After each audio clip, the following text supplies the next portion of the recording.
अस्सलाम वालेकुम स्टूडेंट्स, कैसे हैं आप सब? ठीक हैं जी। तो हमने अपना क्वेश्चन नंबर 3 स्टार्ट किया हुआ है। क्वेश्चन क्या है हमारा, कायदे आज़म की सियासी और आइनी कोशिशों के हवाले से क़याम पाकिस्तान में किरदार को बयान करें। ठीक है, हमने ये अपने पिछले पाक स्टडी के लेक्चर में ये वाला क्वेश्चन हाफ किया था, इस हेडिंग तक गोलमेज कॉन्फ्रेंस से। ठीक है, और बुक से यहाँ तक हमने किया था।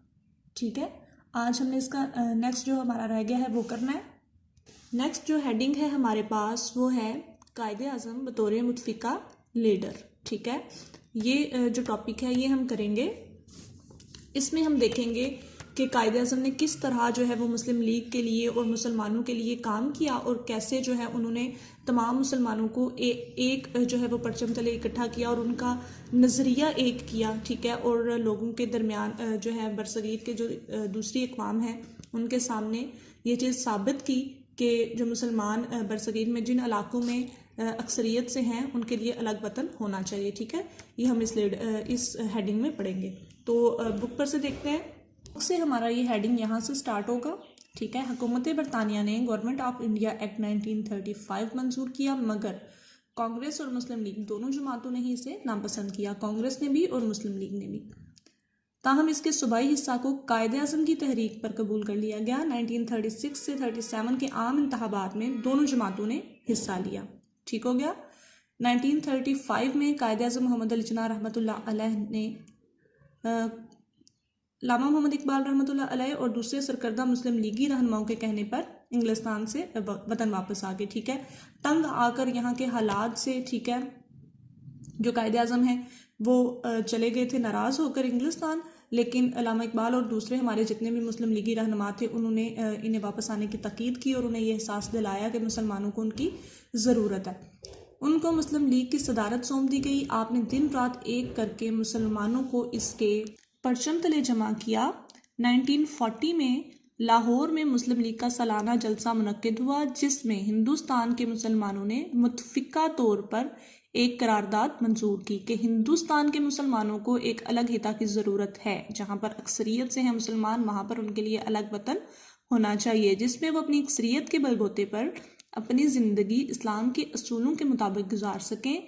इस जलसा की सदारत कायदे आज़म मोहम्मद अली जिन्ना रहमतुल्लाह अलैह ने की। ठीक है, समझ आ गई इस हेडिंग की। ये आपका जो हेडिंग है कायदे आज़म बतौर मुतफ़िका लीडर, ये यहाँ तक आएगा। ठीक हो गया।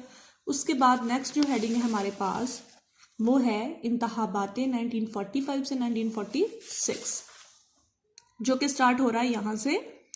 मुस्लिम लीग ने 1945 से 46 के इंतखाबात में शानदार कामयाबी हासिल करके अंग्रेज़ों और हिंदुओं पर वाज़े कर दिया कि मुसलमानों की वाहिद नुमाइंदा जमात मुस्लिम लीग है। ठीक है, कि तमाम जो मुसलमान हैं उनकी जमात कौन सी है? मुस्लिम लीग, और पूरे हिंदुस्तान के मुसलमानों की नुमाइंदगी कर रही है।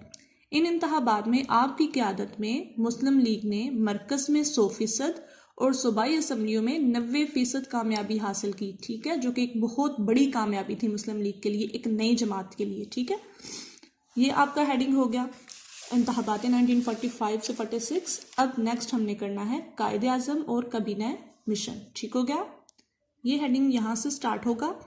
आपने काबीना मिशन की तजावीज़ का, जिनके तहत अंग्रेज़ कांग्रेस को हुकूमत देना चाहते थे। ठीक है, अंग्रेज़ चाहते थे कि बरसगीर में हिंदुस्तान में किसकी हुकूमत हो?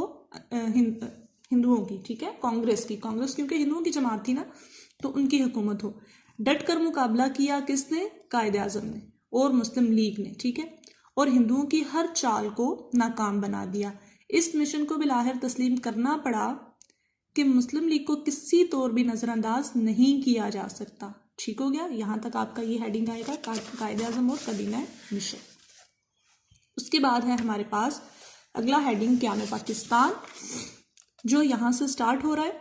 14 अगस्त 1947 को पाकिस्तान मारूज़ वजूद में आ गया। कायदे आज़म की इतनी अंतिम कोशिशों के बाद जो है वो हिंदुस्तान के जो हिंदू हैं और अंग्रेज़ हैं वो सब ये मानने पर मजबूर हो गए कि वाकई मुसलमानों के लिए एक अलग वतन होना चाहिए। ठीक, 15 अगस्त 1947 को कायदे आज़म रहमतुल्लाह अलैह ने इस नई इस्लामी खुदमुख्तार रियासत के पहले गवर्नर जनरल की हैसियत से हलफ उठाया।